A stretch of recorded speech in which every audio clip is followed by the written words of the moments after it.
Hello, hello, hello. It is your girl again. I don't know why I did that. That's embarrassing. We're gonna watch some spoopy stuff. So let's get to it. Jump into this story. This creepypasta is a little bit messed up. There's one particular scene in it which I read and I was like, that's f***ed. But keep in mind, it's not a normal cat. It's a demon hellspawn. So if one of them was attacking me, I'd be like, whatcha? Karate chop it in the neck. So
Alright, I am back.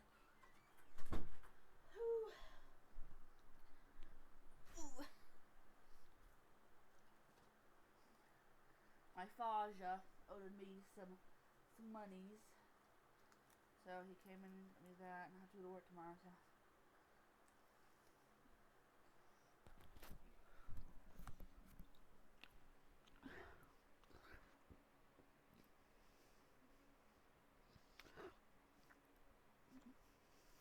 I don't feel bad for the cat, alright? With that being said, let's jump into the story. I hope you enjoy. Grinny Cat. I remember the first time I saw him. I was taking a walk, like I sometimes do.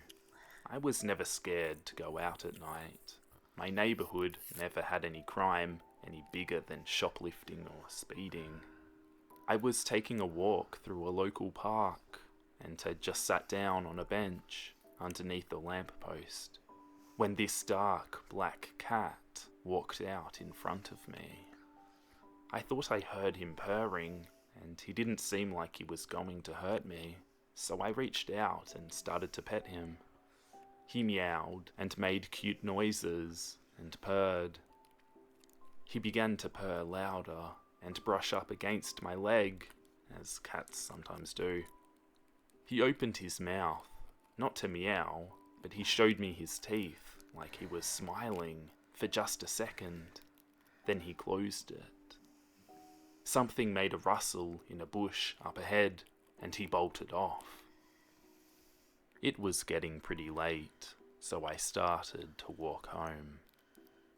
I got to my door, and right as I put in my key, I heard a meow from right behind me. I turned around, and there was the same cat, sitting up, looking right at me with big green eyes. It was a scary green, almost neon. Now I know you aren't supposed to feed wild animals, but I couldn't help it. He looked so hungry. I went inside and hurriedly got a small paper plate and put on some small slices of ham. I opened the door to give it to him, but he was gone. So I set the plate down right outside my front door. I made the sound that almost every cat comes to, but there was no trace of him. After that, I went to bed, as it was around 11:30. I prefer a bag of fun-sized candy bars over a king-sized candy bar. That night, I woke up to something tapping on my window. I would have been a bit scared had I not been too sleepy to comprehend anything. I turned over in my bed to see that same cat sitting up with those big green eyes right on my windowsill. He was definitely smiling now. I could see the slightest hint of white near his mouth, as his teeth were just barely showing. His tail was flailing happily, like his tail had a mind of its own, and bouncing against my window in the process. I didn't notice at that moment, but I realised something later that day. I always keep my blinds down and closed, and my curtains over the window. But when I saw that cat, the curtains were parted and the blinds were up. I woke up that day, not even remembering that sight, and got ready for my usual day. Fast forward a few hours, I don't want to bother with details. I left my work office, not 30 minutes away from my house, and there, in the parking lot, right beside my car, was that same cat, sitting and smiling, with the green eyes that looked even bigger, looking right at me. At this point, I knew something was up. I called animal control, and they came and caught him. When they were taking him away, he was staring at me, with eyes narrowed like he was plotting to kill me for giving him away. I had a lot more peace of mind for the rest of the day, until that night. I didn't take a walk that night, as I was a bit unnerved about that cat. In fact, I didn't even leave the house for the rest of the day. Right before I fell asleep, I could have sworn I heard pawing on my bedroom door, but I dismissed it as my laundry machine, a mouse, or some other common sound. But that morning, I awoke to something terrifying. The same cat was laying right there on the end of my bed, asleep, still with that smile that I have come to know is a demonic smile on his face. I could even see a few teeth that were so long they were sticking out of his mouth. I had had enough. I knew I would probably have animal rights people down my throat about what I was about to do. But I didn't care. I grabbed that cat by the neck. He didn't even scream or thrash about like a normal cat would. I threw it into the backyard and beat it to death with a shovel. Jesus. Throughout the whole 10-minute process, he did not meow or hiss even once. When I had regained my control of my thoughts and actions, the cat was barely recognizable. His front 2 legs were broken. His right ear was torn. His ribs were demolished, and his face had a huge dent in it, and his fur was becoming infused with blood. I couldn't believe what I had done. I didn't have to go into work that day, so I put his mangled and blood-drenched corpse into a box, drove far out of the city, and buried it near a forest on the side of the road. Do you know why? Because I'm a jerk. I was really shaken. I thought about this. How had that cat gotten inside my bedroom, let alone my house? I didn't want to think about it anymore. I got some lunch from a fast food restaurant and went home to take a nap. I was exhausted, and it was only 12:30. I guess I slept all through the day, but I wish I had slept longer. I woke up on my own, and was immediately compelled to look to my window and saw what has scared me for the rest of my life. It was that cat, with his damaged body, smiling larger than ever before, and staring right at me. His eyes were not bright green anymore, and were oozing blood. They were pitch black, as if his pupils had enlarged to his entire eye. He looked at me and started to dance. His broken limbs flailing about in an unnatural and horrifying manner. Jesus. His left leg was still bent the wrong way, and his ear was still torn. Every time he moved, a sickening crack could be heard. I screamed and ran for my life, got in my car and drove as far away from that city as possible. I'm now trying to start a new life in a new state, and I will be damned if I ever interact with any wild animals ever again. One day, I came home from my new job and went into my bedroom. Oh no. I saw something on the bed. It was that cat. He looked somewhat strange. I was scared by the mystery of how it got there. It couldn't have been the last one. It looked nothing like it. Then suddenly its eyes changed to a crimson red colour, and it smiled a truly evil smile. I screamed at the top of my lungs as it began to walk towards me, hissing at me. I was frozen in fear when it suddenly jumped at my neck, and it began to slash and slash at me with its claws, all the while smiling like a mental hospital escapee. But, as if God were watching over me, the police burst through the door, saw what was happening, and shot the demon off of me. The police didn't ask any questions about what happened. If they did, what could I say? That day is forever carved into my mind, slowly ripping me apart and never leaving my thoughts. When I realized it was able to come back once, what's stopping it from coming back again?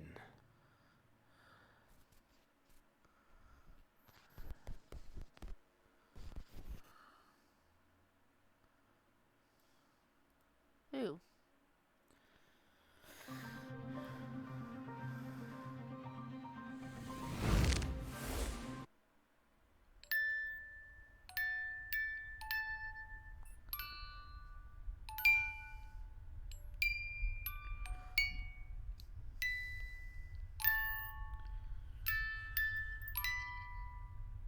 This video may contain offensive language or be frightening to some viewers. Viewer discretion is recommended. The thing in the yard. My friend Anna called me and asked if I could take over a babysitting job for her. Anna had the lead in a school play and she had to go to dress rehearsal. "I can't babysit," she moaned into the phone. "They'll give my part away if I skip rehearsal." I think I've watched that one Anna and already. I both knew that the theatre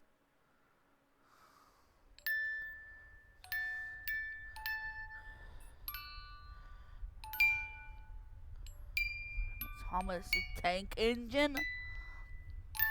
Well, the eyeball's gone, so that's nice.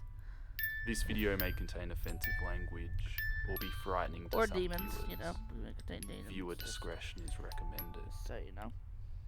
A slave's goodbye. My end is near. I know this now. The things my master says, it's all too much at times. I heard my master saying something earlier. It sounded like he's going to replace me. I feel like soon he's going to perform an operation on me, and I'm scared. You're probably very confused, so let me elaborate. My master has me carry out tasks almost every day, and when he's done, I go to sleep. The days he isn't here, I either have things to do, or he puts me to sleep. The way he does, it isn't natural. As if I want to wake up, but I can't. He gives something to me, and by the time I finish my chores, I fall asleep. The next day, he wakes me up, and it repeats. He has me go through a huge library of information, mostly, finding out facts for him. I've gotten so much slower at it now, with my old age. The library is fantastic. In my free time, I go to look at all the new things coming in every day. Paintings, music, pretty much anything you can imagine.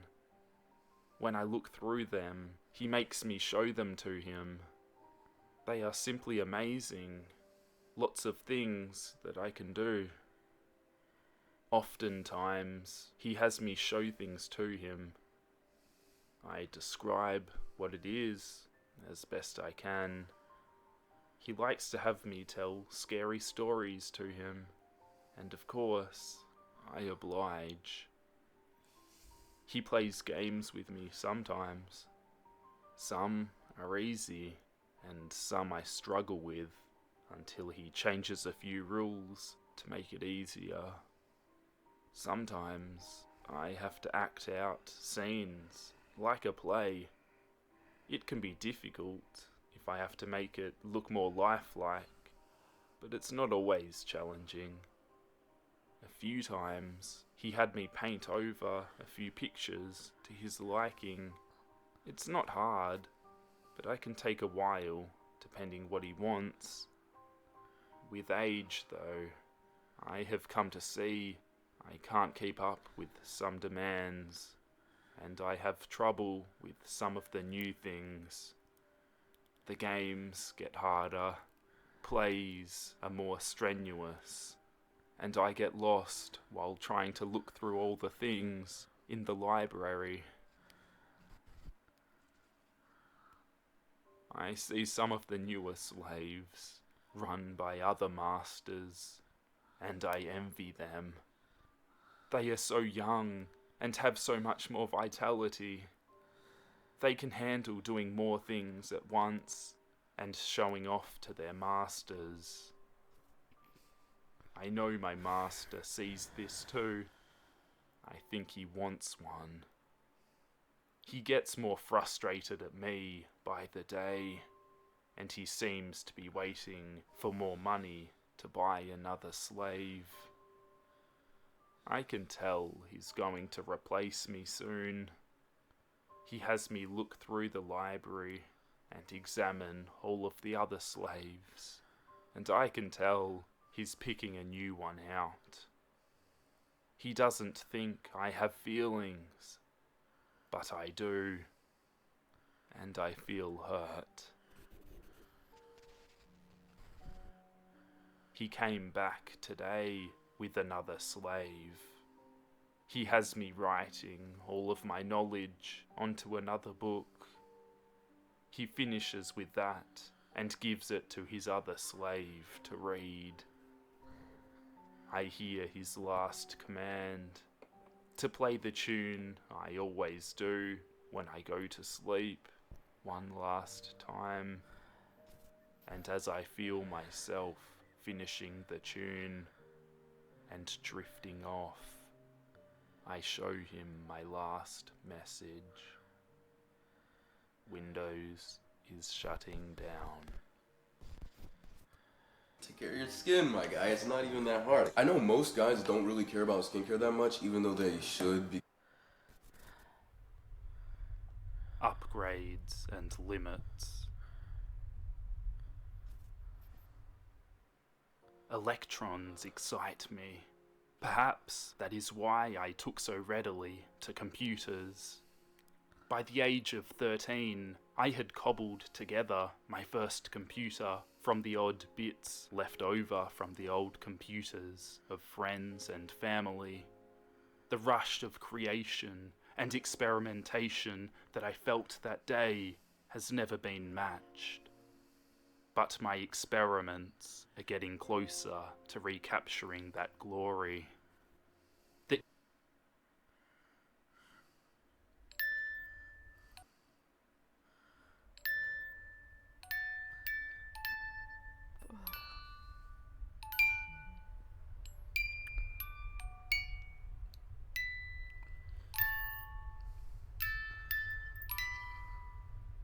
This video may contain offensive language or be frightening to some viewers.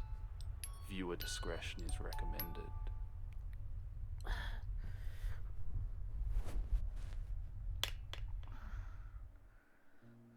Sky Shale 033. Subject, Candle Cove, local kids show. Does anyone remember this kids show? It was called Candle Cove, and I must have been 6 or 7.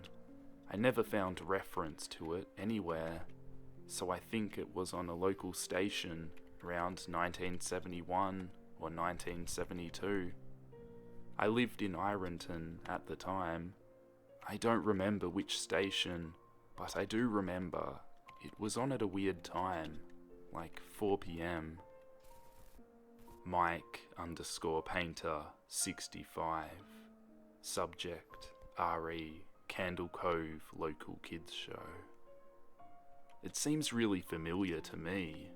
I grew up outside of Ashland and was around 9 years old in 72. Candle Cove. Was it about pirates? I remember a pirate marionette at the mouth of a cave talking to a little girl. Sky Shale 033. Yes!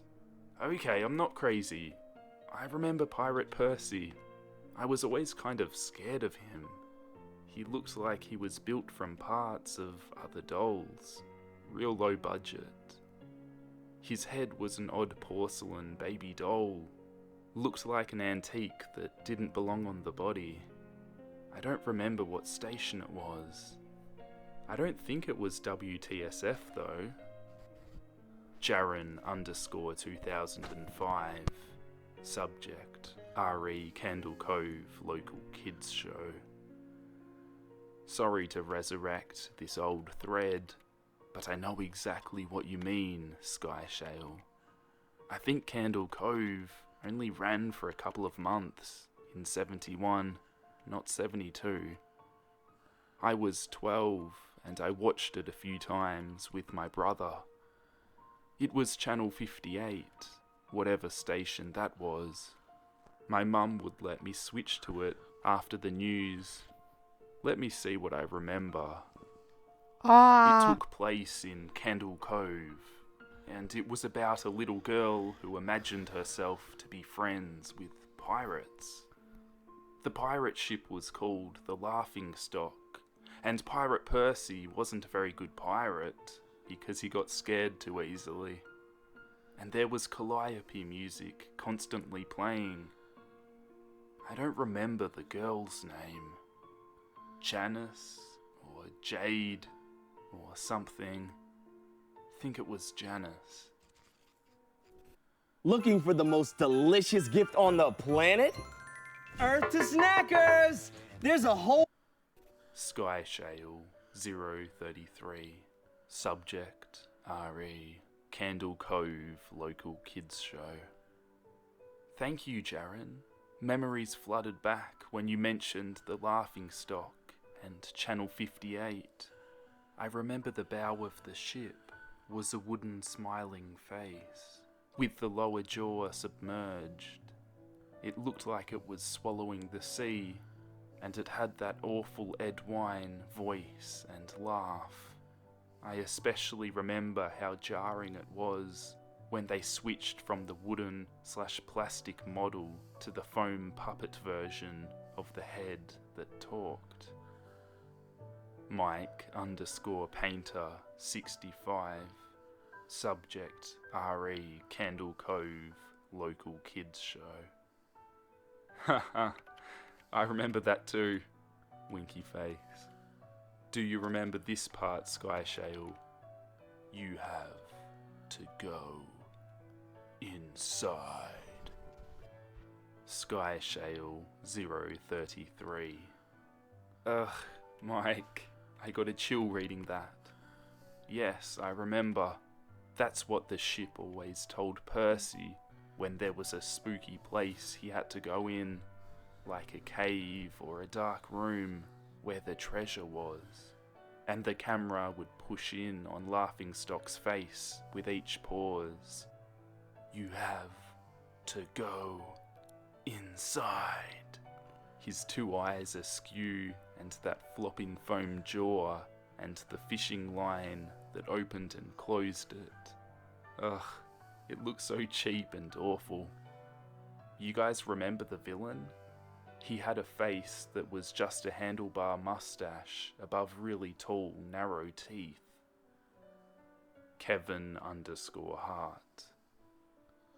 I honestly thought the villain was Pirate Percy. I was 5 when the show was on. Nightmare fuel. Jaren _ 2005. That wasn't the villain.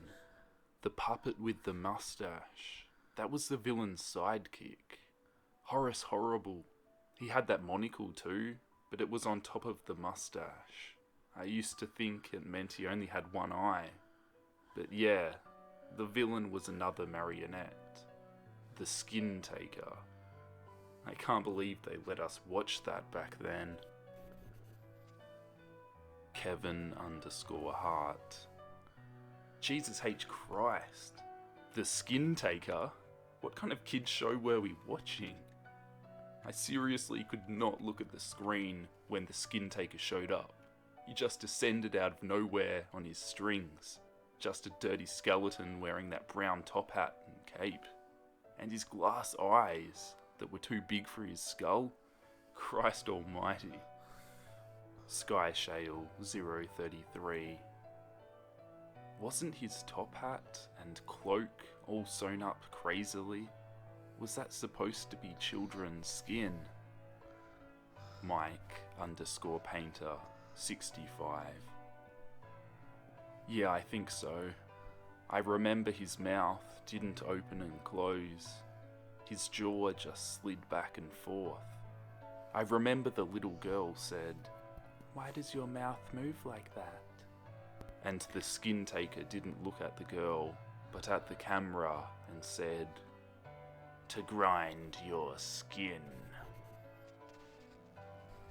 Sky Shale 033. I'm so relieved that other people remember this terrible show. I used to have this awful memory. A bad dream I had where the opening jingle ended, the show faded in from black, and all the characters were there. But the camera was just cutting to each of their faces, and they were just screaming, and the puppets and marionettes were flailing spastically, and just all screaming. The girl was just moaning and crying like she had been through hours of this. I woke up many times from this nightmare. I used to wet the bed when I had it. Kevin _ Hart. I don't think that was a dream. I remember that. I remember that was an episode. Sky Shale 033. No, not possible. There was no plot or anything. I mean, literally just standing in place crying and screaming for the whole show. Kevin _ Hart. Maybe I'm manufacturing the memory because you said that, but I swear to God, I remember seeing what you described. They just screamed. Jaren _ 2005. Oh, that feels good. Oh God, yes. The little girl, Janice. I remember seeing her shake, and the skin taker screaming through his gnashing teeth, his jaw careening so wildly I thought it would come off its wire hinges. I turned it off, and that was the last time I watched. I ran to tell my brother, and we didn't have the courage to turn it back on. Mike_Painter 65. Subject RE Candle Cove Local Kids Show. I visited my mum today at the nursing home. I asked her about when I was little in the early 70s, when I was 8 or 9, and if she remembered a kids show, Candle Cove. She said she was surprised I could remember that, and I asked why, and she said, "Because I used to think it was so strange you said, 'I'm gonna go watch Candle Cove now, Mum,' and then you would tune the TV to static and just watch dead air for 30 minutes. You had such a big imagination with your little pirate show."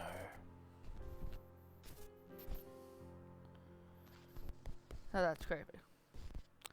That is creepy. Either way, the outcome is the same.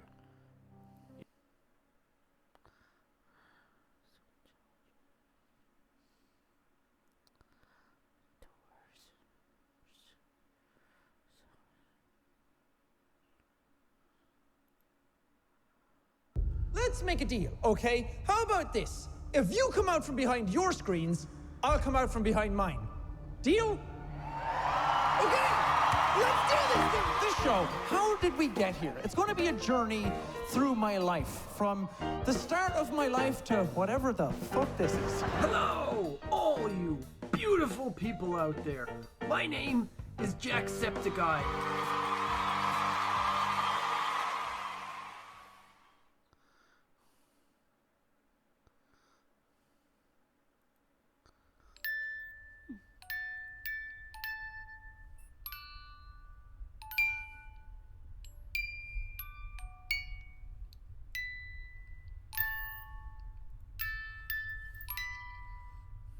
This video may contain offensive language or be frightening to some viewers. Viewer discretion is recommended.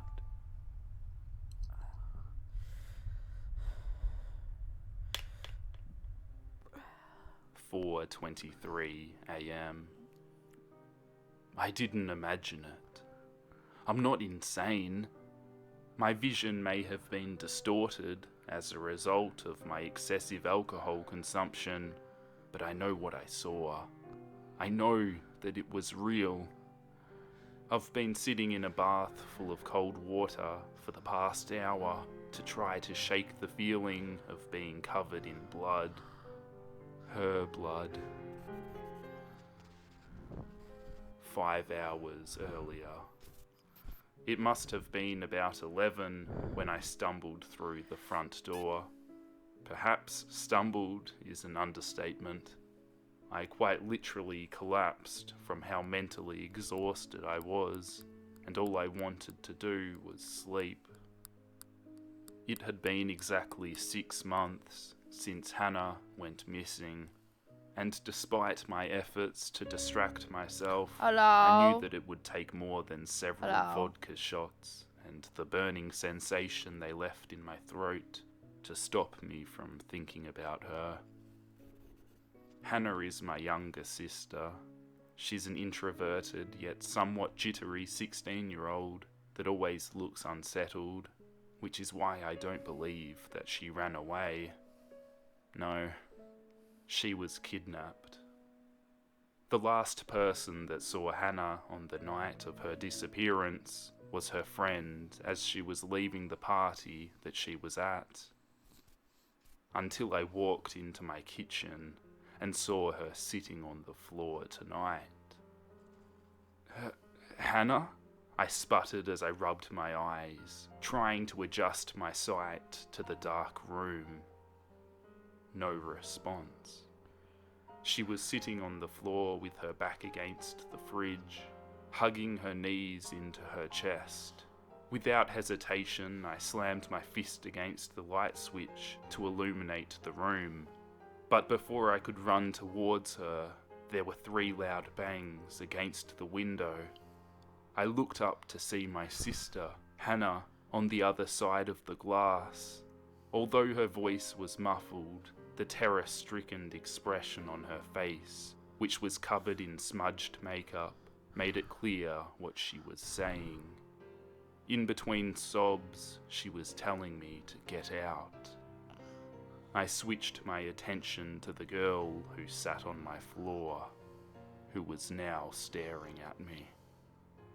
I swiftly turned around and grabbed the door handle, but the door wouldn't open. The handle wouldn't even turn. Whilst I was frantically trying to move the handle, I locked eyes with the girl in my kitchen, who was now slowly standing up.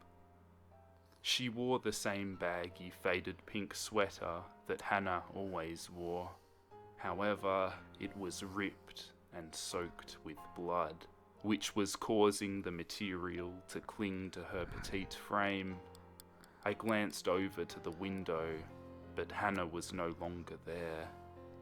Had she gone to get help? I vigorously slammed my body repeatedly into the door in a futile attempt to open it. Then she started to speak, and my whole body froze. "I found you," she whispered emotionlessly, not moving her empty eyes from mine. Where the hell is my sister?" I growled. This can't be her, I thought to myself. The way she was menacingly staring at me. Hannah would never look at me that way. The girl standing in front of me looked inhuman and drained of life. Even though she looked identical to Hannah, it couldn't be her. Without a doubt, it was my sister outside through the window, and I needed to get to her. I wasn't going to lose her again. Suddenly, the girl threw herself into me and wrapped her arms around my waist.